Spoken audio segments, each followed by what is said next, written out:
Asia কাপের দল নিয়ে সংবাদ সম্মেলনে সোহান সাইফকে দলে নেওয়া ও সৌম্য মিরাজকে বাদ দেওয়ার ব্যাখ্যা দিলেন বিসিবির প্রধান নির্বাচক। বাদ পড়া খেলোয়াড়দের আত্ম উপলব্ধির বার্তা দিলেন তিনি।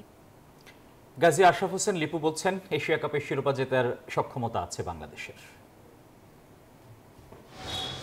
এশিয়া কাপে 3 বার ফাইনাল খেলেও এখনো শিরোপার দেখা পায়নি বাংলাদেশ। টি-20 ফরম্যাটে পিছিয়ে থাকলেও এবার আরব আমিরাত থেকে শিরোপা নিয়ে আসার স্বপ্ন দেখছেন প্রধান নির্বাচক।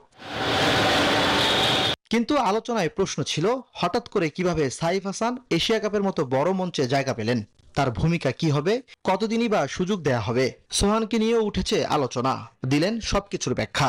নাম্বার 4, 3 অথবা যদি ওপরে নতুন বলে 1-2 জায়গায় আমার কোনো প্লেয়ার লাগে, তো সেই আলোকে সাইফ হাসানকে আমরা দিকে চোখ ছিল এবং এবার তাকে অন্তর্ভুক্ত করা হয়েছে।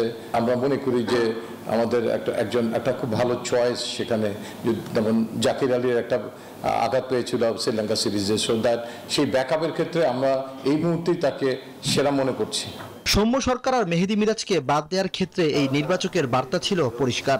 স্কিল আর ধারাবাহিকতায় উন্নতি না করলে টি-20 দলে তাদের জায়গা দেখেন না তিনি। মিরাজের ক্ষেত্রে আমরা বলবো যে আমাদের টিম কম্বিনেশনে আসলে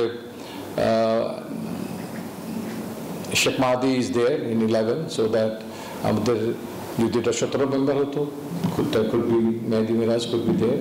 তিনি আমাদের গ্রেটার ক্যানভাসে আছেন, তার অভিজ্ঞতাটাকে আমরা ফেলে দিতে পারি না। তার সক্ষমতা যেটা আছে তাকে আরেকটু পুনরুদ্ধার করতে হবে, and he knows how he should come back. I mean টিমের কোচ এবং সবাই আছেন তাকে সহযোগিতা করার জন্য। অধরা ট্রফি কি মিলবে বাংলাদেশের, সেই প্রশ্ন হাজারো ক্রিকেট প্রেমীদের। ইমরান হোসেন, নিউজ 24, ঢাকা।